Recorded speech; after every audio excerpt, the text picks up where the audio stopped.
Hi, I'm Jess. Hi, I'm Kristen. And welcome to ReDIScover, a space where we celebrate the childlike qualities that make up the essence of who we are while engaging with the world around us, both authentically and imaginatively. Nothing is off the table here, and we talk a little bit... or a lot. About, well, everything. Around here, we're always rediscovering, sharing empowering stories, and connecting our hearts and minds with every facet of life. While we, of course, talk about the real stuff, we invite you to be a part of the conversation as we broaden our perspectives, release limitations, and grow to create our most joyful and fulfilling lives together. So come along with us as we rediscover all the best parts of you and bring a little bit of magic into your day.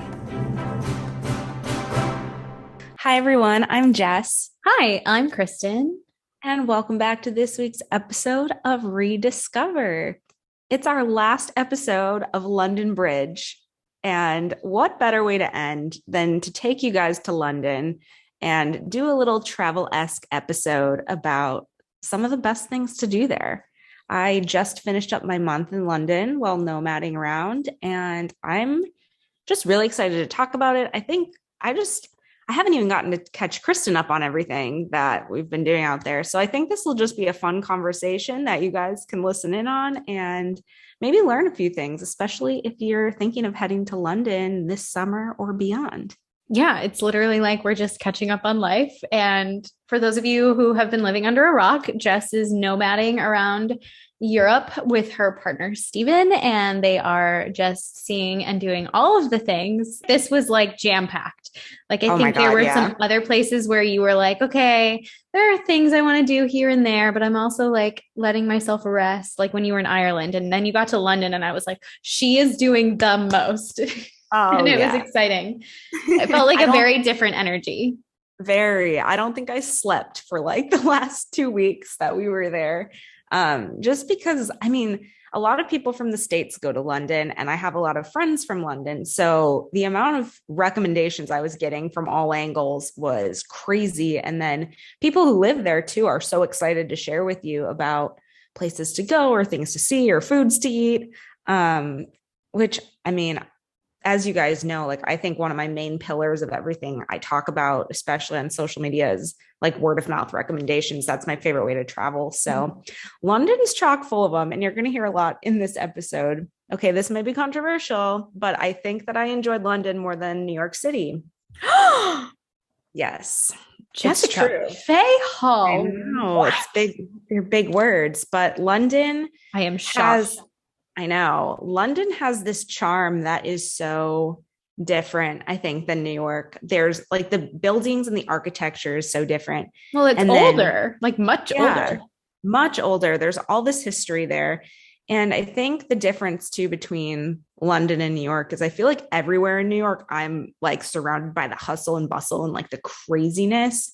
And in London, I would be in that, but then I would breathe at the same time. There were some areas that were so peaceful and I'm like, wow, this is like London, and I can breathe. It's nice. The transportation's really easy.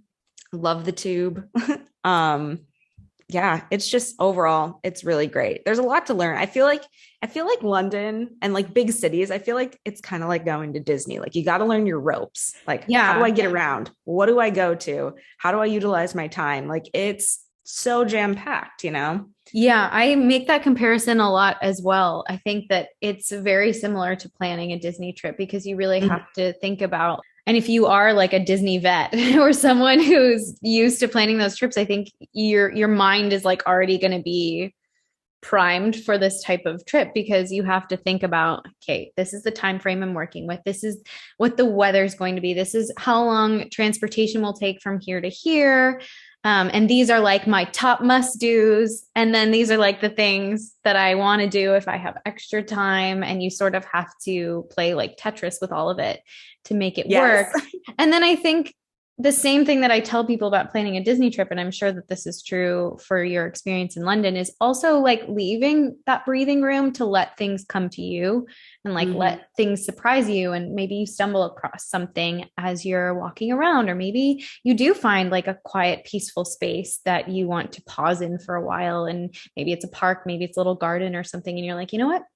I'm not going to rush to the next place. I'm just going to take a moment and take it all in. And I think that the key to having a positive travel experience anywhere that you go is finding a balance between the two. Like, make sure that you're doing your research ahead of time so you're not walking in blindly to a huge city. That's going to feel overwhelming and stressful, not fun. But then also not cramming your schedule so much that you lose sight of why you're there in the first place. Yeah, no, I 100% love that perspective and try to live by that as much as possible, because those are the moments you kind of remember, or the moments that you recenter with yourself so you can enjoy everything else more.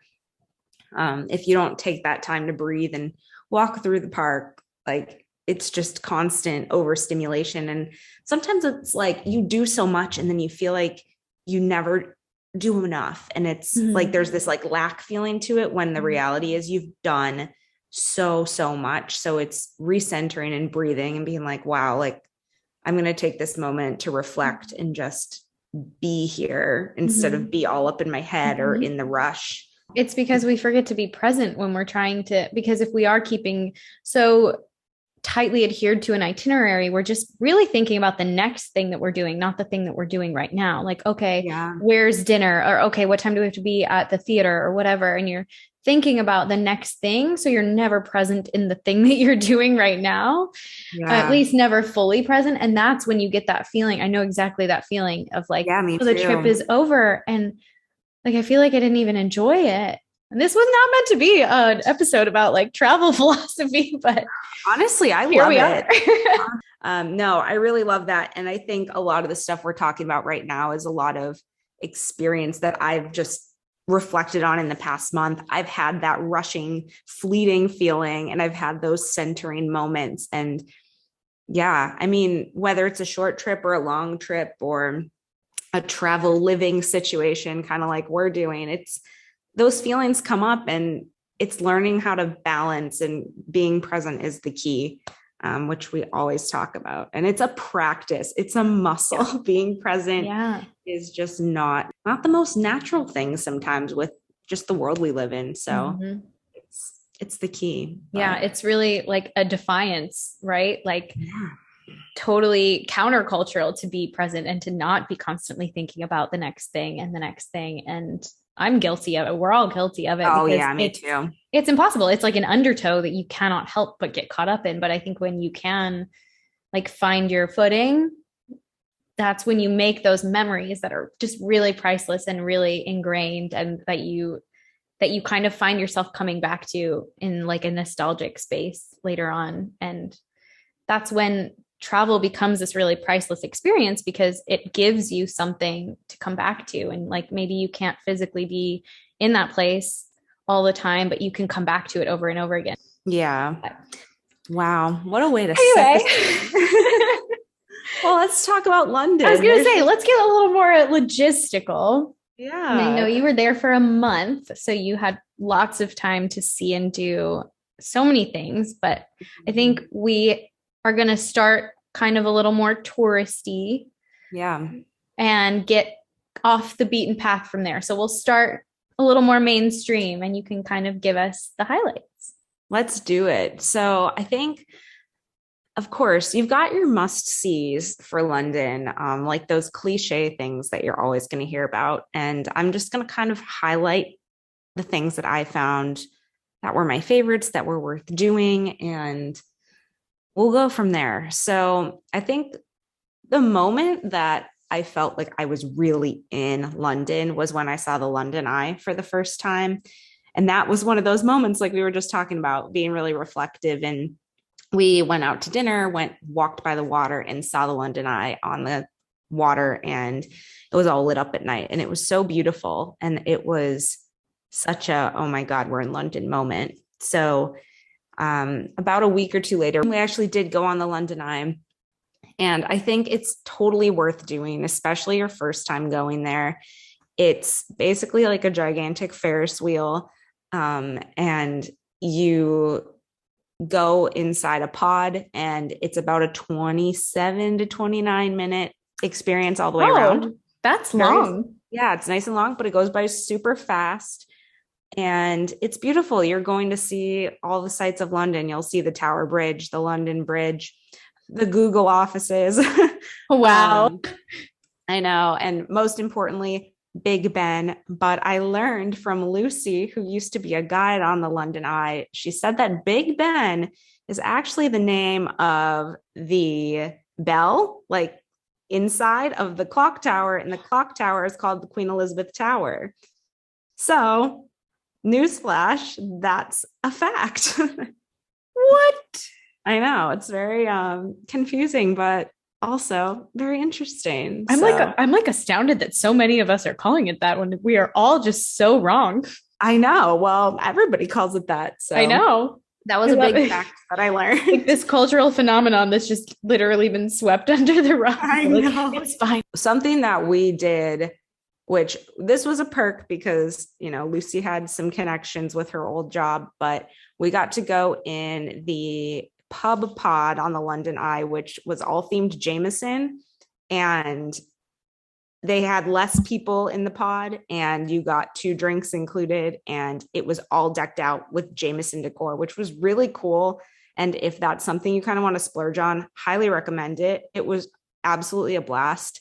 And it was nice because it was just a smaller group. They typically cram in about seems like 25, 30 people in the normal pods, which is, you know, a little crazy.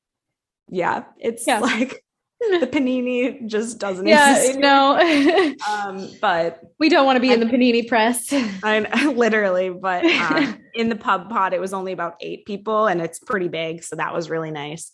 But yeah, if you're going to London and you've never been before, you got to do the London Eye. I just think it's like such a classic thing to do, or at least walk around it and see it. Yeah. Unless you're desperately afraid of heights. Yeah. And in that case, maybe just look from the ground. Yeah. It's really pretty to look at. But I think the other cliche must-see thing to do is to walk near Buckingham Palace, of course. I always joke, I'm like, I gotta go see the Queen, but like she doesn't even live there. So anyway, but it's just really beautiful to go to the palace. You'll see the royal guards there. Like they are real. They are guarding the palace. They do a changing of the guard ceremony. And honestly, for me, the best part of Buckingham Palace was just walking around the grounds and seeing all the flowers. The Queen's Platinum Jubilee is coming up in June. It is. Queen. But they just have all these really vibrant orange flowers right now that were just really, really stunning.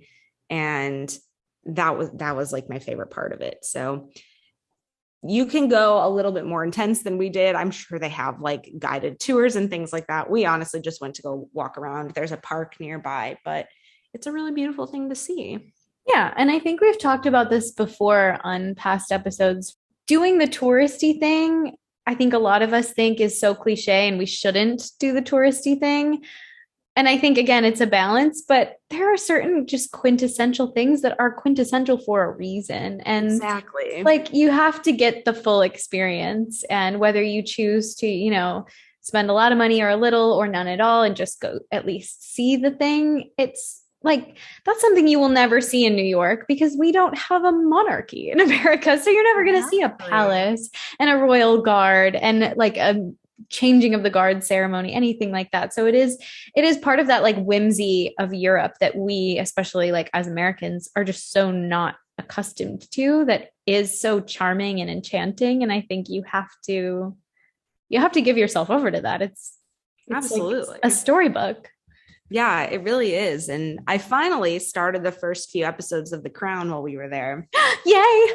Finally. But we didn't make it that far because obviously we didn't have a ton of time. But it's just really, really cool to watch that show and then to go there because you kind of have the backstory. And of course, I'm sure a lot of it is, you know, written for television. But I think there's a lot of history to it at the same time. So it just made me feel more connected to the overall environment. And, you know, it's like you kind of know the royal family a little bit once you watch the show. Yeah. Or maybe too much. But then you have to be like, see, I'm the type of person that's like Googling things as I'm watching. Cause I'm like, is this actually true? Like, wait a minute. Like, I don't want to be misinformed. Or if I am being misinformed, I want to know what's really going on. But I think that's a great segue into all the pop culture Oh my references gosh. that you can find around London. There's a lot of pop culture stuff in London, and I'm only going to talk about a few because I could probably be here all day, but there are three that I want to talk about. Number one, the most important, you can see the Parent Trap house from the 1998 version with Lindsay Lohan, where Annie James lives with her mom and her grandfather. And that is located really close to Harrods, one of the main shopping stores. It's like a gigantic store, also worth checking that out. But it's the beautiful, beautiful White House.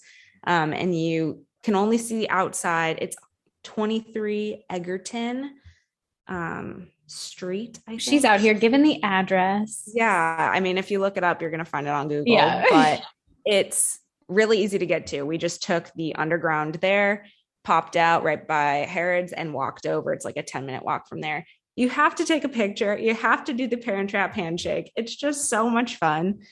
So that was like a super bucket list thing for me.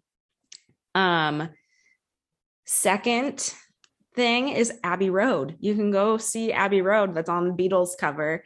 It's hilarious though, because it is literally a busy road. Locals hate it because they're trying to drive. The amount of TikTok hate, I don't get a lot of TikTok hate, but I got TikTok hate on my Abbey Road video because it got onto like London locals For You pages, I guess. And they were mad because, but honestly, in my opinion, it's there for a reason. Yeah. Like, it's an iconic place. Go get your freaking picture. It's awesome. It like you can feel the energy there. If you're going there, I would really advise going with someone who is patient and safety conscious and willing to, work to get, if you want to get your picture, your video. I was really grateful. Steven was way patient because I was stressed and he's like, no, we'll just take our time. So that's a key component, I would say, to Abbey Road. Di is trying to get an Abbey Road phone. It's possible. Be careful. And then number 3, pop culture must do in London. This one is a little bit of a trek, but out of the main center of the city, but it's so worth it. You can go to the Harry Potter studio tour in London. It is so magical. Kristen, I want you to go here I want to go so bad. Like, I am an unapologetic Harry Potter freak. You will cry. Like, it's amazing. You just walk through all the different scenes. You'll see sets, you'll see costumes. You learn about, how it all came to be. It's a lot of the movie magic because you are at the studio where they filmed everything. Yeah. And it's just astounding how many people were involved in the projects. And, it's so magical. I cannot recommend the Harry Potter studio tour enough. If you're even like a sort of Harry Potter fan, it's so much fun. I'm so much more than a sort of Harry Potter fan. Yeah. I feel like I've just grown to love it so much over the years, even though I watched it after they all came out. I hate that I missed it. I hate it. It's okay. But it's okay. Now I love it. You got there, and I got there. They have butterbeer, of course, but they have a ton of really cool desserts, which I didn't realize. I didn't actually get one because I focused on butterbeer, which is available halfway through the tour, by the way. Did not know that. But yeah, it was just really cool. The whole thing was a blast. So how would you say that it compares to like the experience that someone has if they go to Wizarding World at Universal? This is a great question, actually. So I think there are some pros to Universal that are better than the studio tour. And I think there's some pros to the studio tour that are better than Universal. For example, you can walk through Diagon Alley, of course, in both locations. But I think in Universal, it is built for a lot of people. It is very immersive. You can walk in the stores. You can do the whole thing. Whereas in the studio tour, it's the set and it's beautiful, but it is smaller than the theme park version. Right. So that's interesting to me. And I think the butterbeer is better in Universal. I'm just gonna controversial. I know. Well, I love the hot butter beer and they don't have that And they should because it's London They should and because it's London. Yeah. it's like colder I there. know. Why are we drinking it in Orlando, like 95 I degrees? We're like, oh, my cute little cozy hot butter beer. I'm just yeah. sweating it out my pores immediately. But they only have regular butterbeer and butterbeer ice cream, so they don't have the frozen version Oh, either. I like I like the frozen one I do too. if it's like that rare cold day in January, I'm getting the hot one, but every other time I'm probably getting the frozen one. But honestly, the butterbeer ice cream is pretty good too. It is. I It's a don't know little if it sweet tastes for me. okay. I don't know if it tastes like this in Florida, but it tasted like Pillsbury frosting to me, like a little bit. Interesting. I know. Okay. Like the My number one gripe with the ice cream and with butterbeer in general is it's just too sweet. Like it needs salt. I want it to be like salted butterbeer ice oh, cream. that would Like be I want it to be like salt to the caramelized face. salted butterbeer ice cream and I want it to have like sort of that like depth of like a caramelly note. I'm getting so gastronomical about it and it I shouldn't be love it. this. It shouldn't be. It's not that deep, Kristen. But I need it to have salt because I am somebody who's like putting like sea salt on my chocolate chip cookie because I need the balance. I Yeah, can't that would be just like good. it's too sweet. And so I generally end up sharing butterbeer with someone because I'm just like, I cannot ingest all of this. It's just Yeah, I so think that's sweet. why I like the hot butter beer just tastes different to me than the other two. It's So not as like cloyingly sweet for sure. yeah, I Yeah. don't know. But ultimately, I'm trying to think if there's any other comparison. They're very two different. They're conceptually meant to be different things. Yeah. I just know like as someone who's experienced both, like what the main points I of think, contention were, but I guess size would be the most. yeah, I think those two things are the main. Mhm. Oh, this is the other thing. The Hogwarts Express, the train. So of Mhm. course there's a train in both, but the Universal one is much better because you can ride it and you can like go Mm, inside and experience it. But in the studio tour, you can walk up to the train, walk through it, take a picture and get out. And it's just like this extensive line. Obviously, if we have a running train versus a set train, it's going to be right. better. But it is cool. Like, of course, it's in the platform. It's a big giant train. It's beautiful, but it does feel a little bit more crazy in there than Mm. in Universal where it's a flowing queue. Okay, so kind of getting out of the more touristy pop culture stuff, but not really, and getting into what I think is one of the most iconic parts of London, or at least like one of the things that my mind instantly gravitates towards, the West End. Oh yeah. we Let's talk have about it. we have to talk about the West End. So basically, besides Broadway, the West End is the other place where you can see the most amount of professional musical theater shows in one area. And it's fantastic. And we went into our London month saying we were going to see one, maybe two shows, and we saw many more than that. The thing with the West End shows that we learned is that there are actually very affordable tickets, which is amazing. If you use the app Today Tix, which we use, and I'm sure there are other options for affordable tickets too, but Today Tix, not sponsored, has amazing rates for these West End shows. And we decided that we would rather sit up higher and go to more shows than get like the prime seat down at the bottom and go to less. So we were able to find some tickets for £28, £30, £35, which is so reasonable for a show. Like I'm used to musical tickets being like 60, 80, $100, maybe more. And this was not that. So it's like cheaper than dinner sometimes, honestly, to go to these shows. So I'd rather just cook at home and then go to a show instead. You know what I mean? Yeah. So we absolutely loved it. It was so easy to get to all of the theaters. All of the theaters were stunning and beautiful. And again, we sat up very high for a lot of the shows and I still had great views. Like we sat in, I think, the second last row for Les Mis and I could still see everything. So it was awesome. I think that,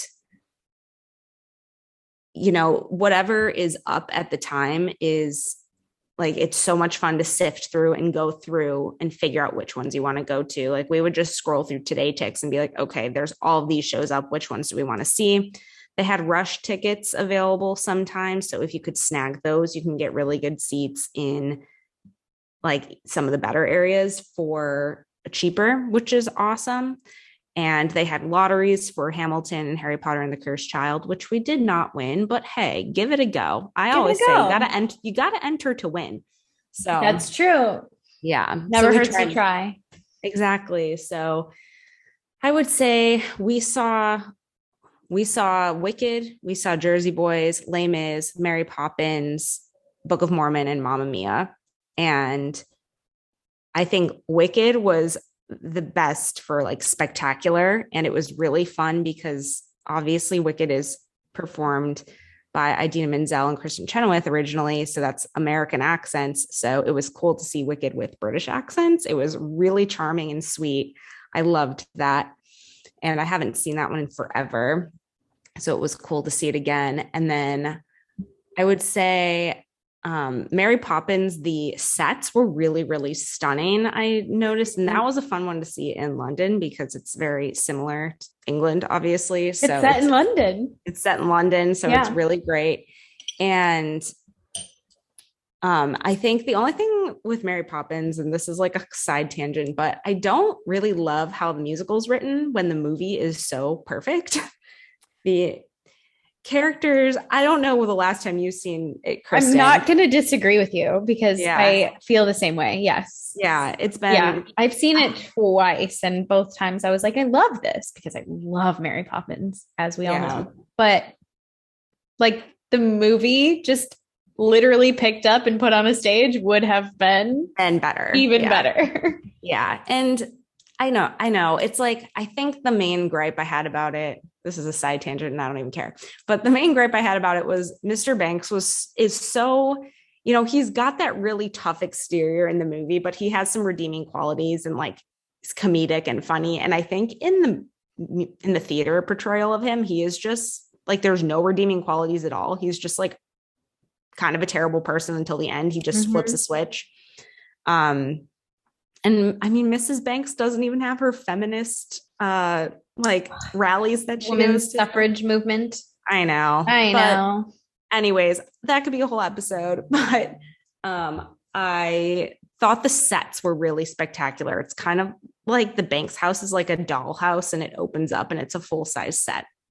And it was amazing. So that was really awesome. So I don't know, any show that you want to see, I would say just go for it. There were some in the West End that we don't even have in the States yet. I know Heather's the musical is there. So Juliet, I believe it was called. I heard that one was good. I didn't get to see it, but stuff like that. So either you could go for a classic like Wicked, or you could go for something off the beaten path that's hasn't even made it to the States. So, or you could do both because the tickets are reasonable. So we love the West End. Definitely, if you're going to London, you got to see at least one show. It's just part of the experience. And I don't know how people live there and just don't go to shows all the time. Like I wouldn't be able to resist. It is very choose your own adventure because you can just choose which lottery to play that day and maybe you'll get it and maybe you won't. You can try again tomorrow. And it's like any day, like we could be seeing this show or this show. And I think that's part of the fun is like playing the game, but also knowing that like no matter what you end up with, you're going to see a spectacular piece of theater. Yeah. And like you said, like outside of Broadway, the West End is it. So it's it. It's so fun. Oh, and like I didn't even talk about Mamma Mia, but holy cow, what a freaking show. I was like, wait a minute. I know. Oh my gosh. It was just so fun. I haven't actually seen Mamma Mia in a theater. It's not in New York anymore for some reason, which is blasphemous. It's just so cool to see in the theater. But you can tell the Mamma Mia theater production was made in the 90s. Like it still kind of feels like the 90s, which is funny. But like the sets and stuff, I feel like it would be really cool if they revamped it someday and made it more, I mean, comparatively, like the sets of Mary Poppins to Mamma Mia, I'm like, oh my God, you could go all out with this. Yeah. I mean, even looking at, they have the Mamma Mia, the party at London O2, at the O2. which is a whole different thing. It's not the West End, but it's like a Mamma Mia dinner show. I posted a ton about this on my Instagram. Yes. You can check it out there. But the settings in the atmosphere, they went all in, and you felt like you were in like a Greek wonderland. Yeah, as like your number one Instagram stalker / fan. I can agree with that. I was I was stunned, but I was also like, this is the best possible thing that could like have ever happened to Jeff. It's the best thing I've ever done. I seriously think they need to have Mamma Mia the party in like Vegas and Orlando. Like yes, it would do so well here. They need to get on that. It's so good. I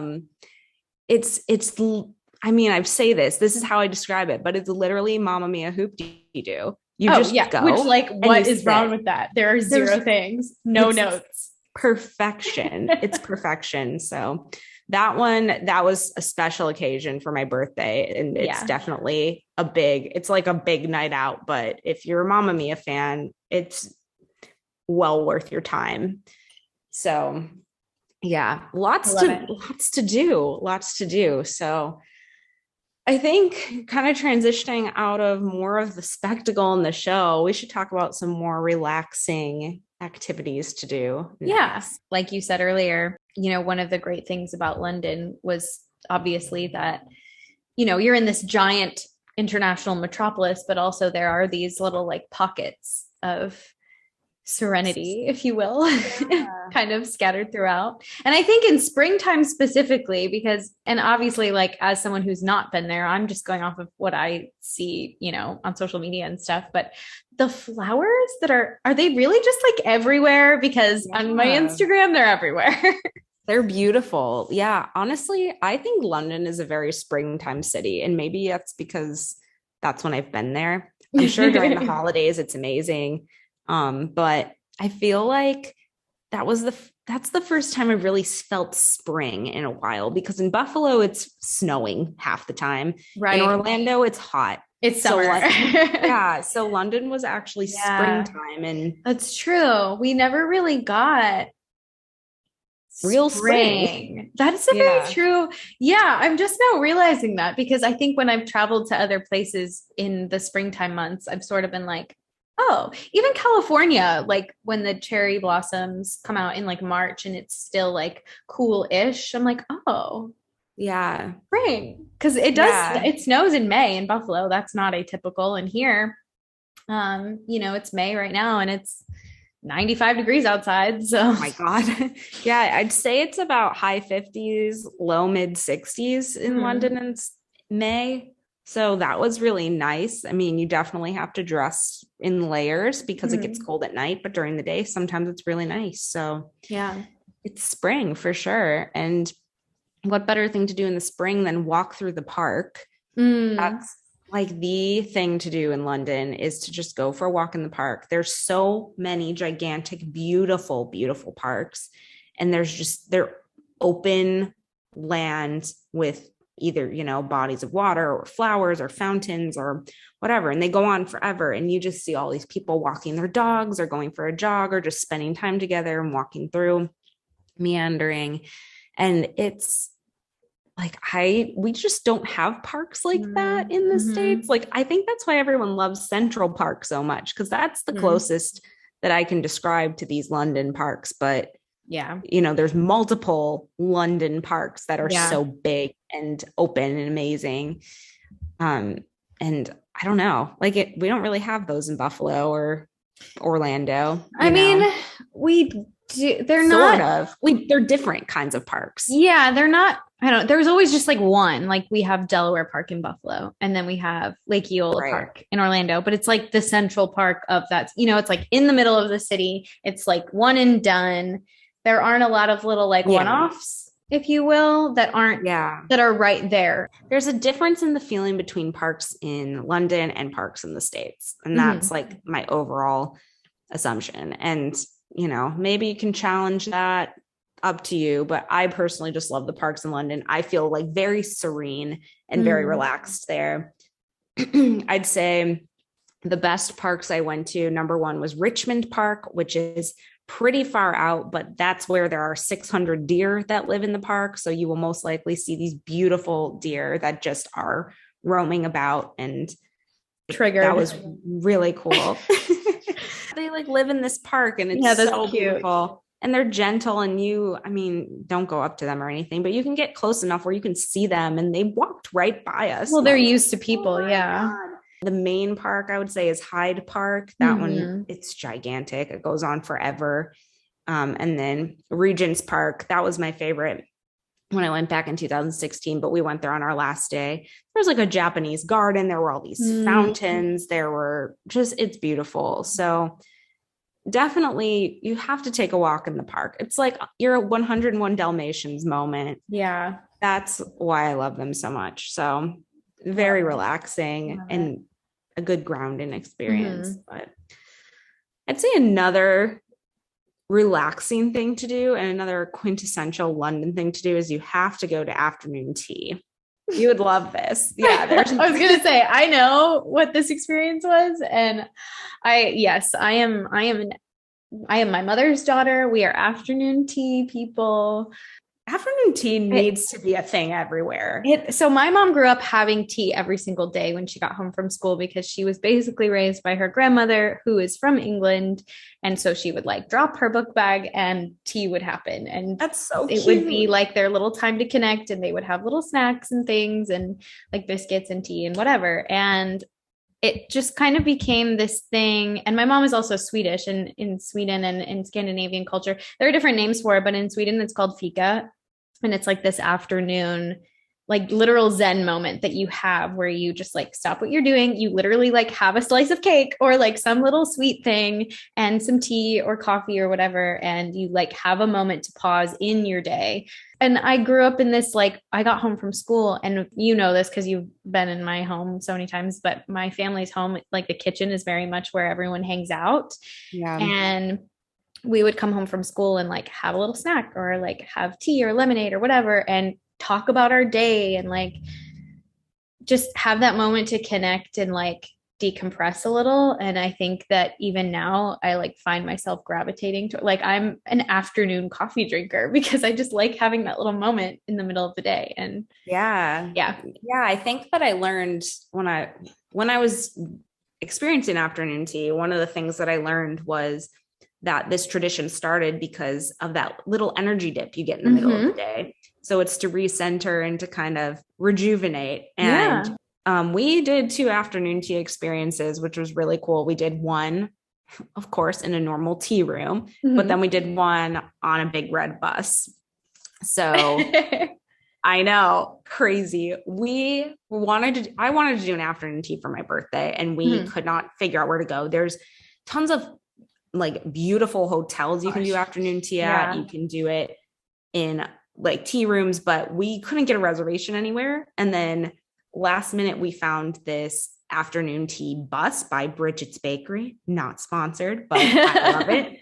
There were 2 seats available on my birthday at the perfect time. And I was this is meant to be. Yes. But we booked it, and you basically get the whole afternoon tea deal. You get your sandwiches, you get your little cakes and desserts, you get your tea and a souvenir cup, and you drive around London in a bus, and you can see everything, and it's beautiful. And I highly recommend that. I feel like that's just one of my number one recommendations for London. It totally took us by surprise with how much fun it was. And they theme it differently depending on what's going on. So it was themed for the Queen's Platinum Jubilee, which was cute. And then the other one we went to was called Candela Tea Room, which was in Kensington. And that was like a classic afternoon tea, like an actual tea room, which most places have afternoon tea, it seems. Like I said, hotels or restaurants or whatever, but this was a tea room. And it was fantastic. I highly recommend that one as well. So it was great. It was just, it's a must do in London. Like, you got to do an afternoon tea. Yeah. It's a quintessential experience. I think I more and more as I get older realize that I'm just very drawn to these like experiential. I very, very passionately feel that like the best way to connect with people and make a memory and like immerse yourself in a place or a culture is to have that multi-sensory experience that is like eating or drinking or both.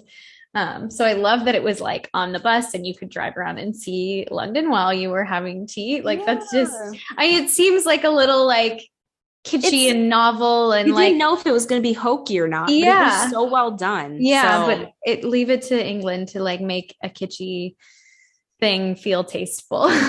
Yeah. Oh, absolutely. And they played great music too, like very fun, uplifting music. It was a 10 out of 10. We had a fantastic time. Plus, it's a real bakery, so it's good quality food. We have done the tourist destinations. We have experienced all the pop culture references. We have seen shows in the West End and even had afternoon tea. And I'm thinking of certain people in my life, like my sweet, sweet mother, who woman can shop till she drops. Tell us where to go shopping in London to have like a really unique, quintessential, authentic experience. You got it. So like I mentioned before, Harrods is huge. That may not be the place to shop, but it's definitely a place to wander through and just admire. There are floors and floors of different shops, a lot of luxury items, and a lot of just cool stuff. Honestly, we went to the kids' floor and just saw all the games and the puzzles, and it just went on forever. It's like a maze in there. And Harrods is very iconic. They have these like these windows and then this little green shade that follows the building that you'll see. And there are doormen because it's very fancy, but they wear green outfits. So it's a must to go see it. And I mean, you could even grab a quick bite, or like you can find smaller stuff in there. I probably wouldn't like go and like actually shop, but maybe, I mean, there's got to be some things in there that are reasonable to find. I'm more there for the experience. Environment. But another big place is Hamleys, and that is a 5-story toy store. And I thought that was so cool. They had just every floor was different. They have a Build-A-Bear workshop in there. They've got, all these cool games, and all of the employees were so excited and like would invite you to try out the different things. So my friend Angela and I did this little puzzle game that, you have to put the pegs in and like make it fill up the square. That was so interesting. And I don't know, they had everything. They even had those little rainbow, those commercials from the 90s with like the rainbow. Yes.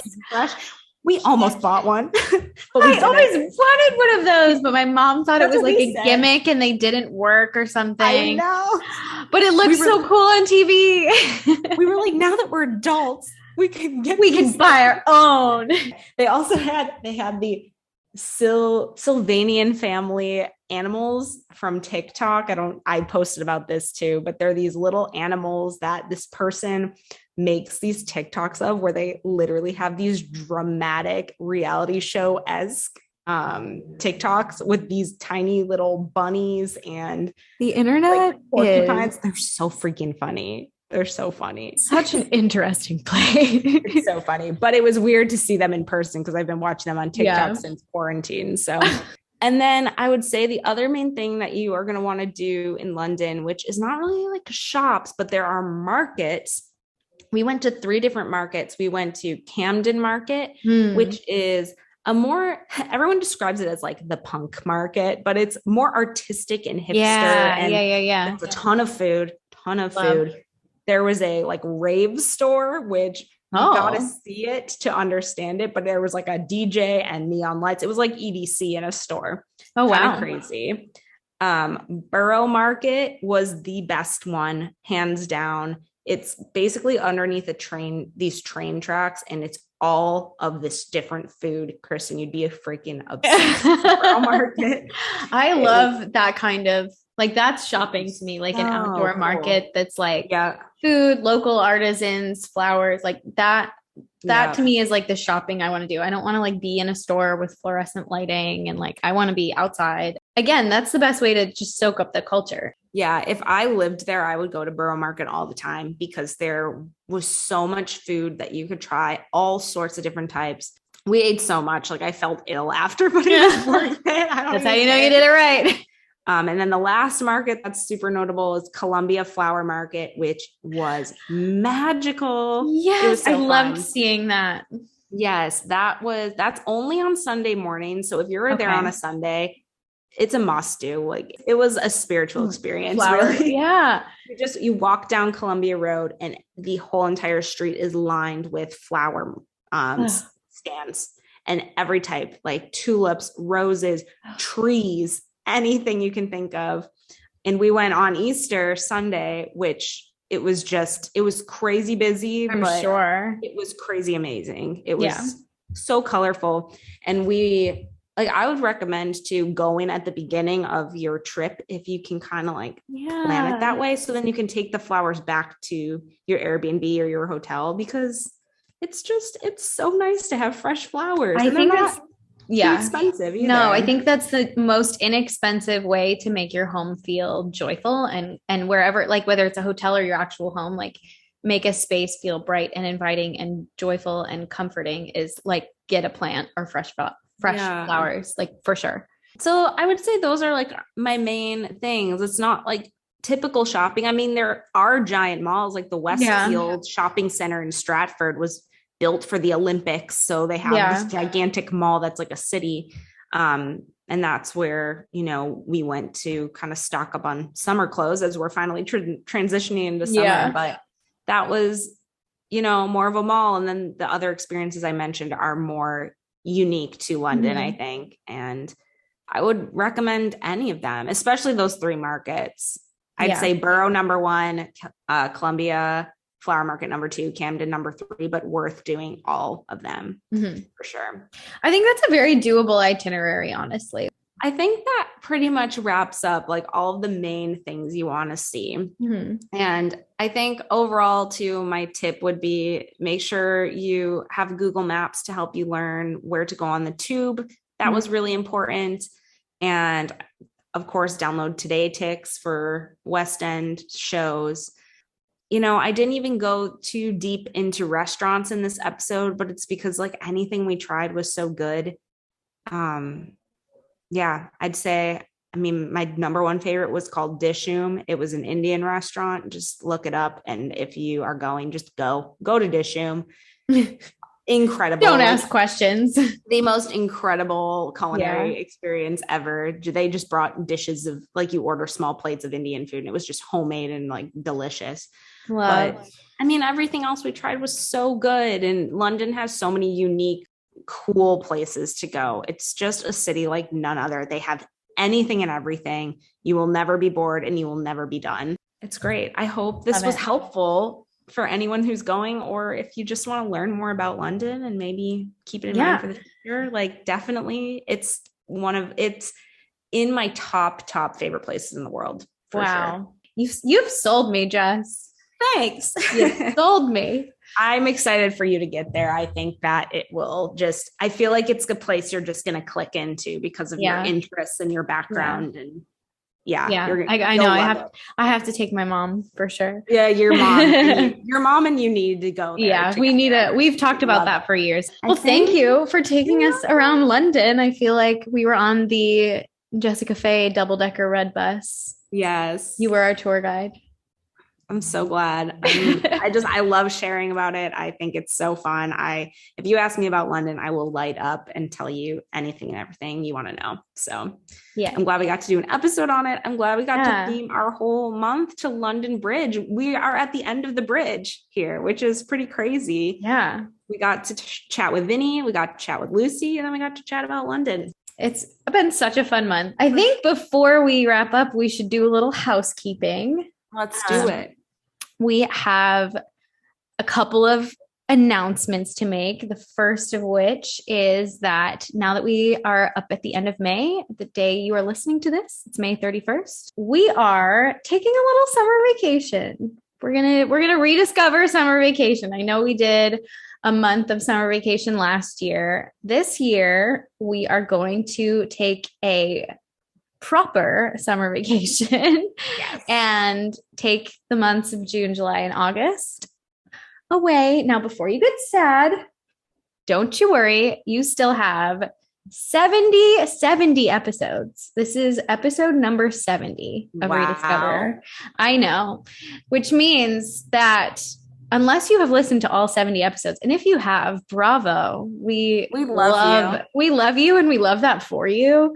But if you haven't, this is a great opportunity to go back and catch up. Or if you're like me and when you find something that you love, you want to rewatch or re-listen to it time and again, ask me how many times I've watched New Girl all the way through.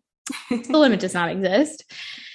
If you're planning a road trip this summer, if you've got a long flight, if you're going to be working out in your garden, throw on some ReDIScover, binge a little, rediscover your favorite episodes, or if there were episodes that we released in the past that you enjoyed, but you felt like didn't really resonate with the season of life you were in at the time. I mean, we've been doing ReDIScover for 2 years now, so pretty much. So there might be an episode. I know there might be an episode that we released in the past that might resonate with you differently. Now, there have been a couple that I have gone back and listened to recently that are definitely hitting differently with me now than they did when we first released them. So that might be you too. Not to worry, because we have some really fun and exciting things that we're going to be working on behind the scenes while you're all traveling this summer or spending your days outside swimming and going to the beach and just unplugging a little bit, as we are hoping to do as well. Jess has got some fun travel plans for the summer. Yes. I've got some weddings to attend. A million weddings to attend. Jess will be traveling with Steven. I will be traveling for all of my friends and their happily ever afters, which I am honestly so thrilled and honored to be part of.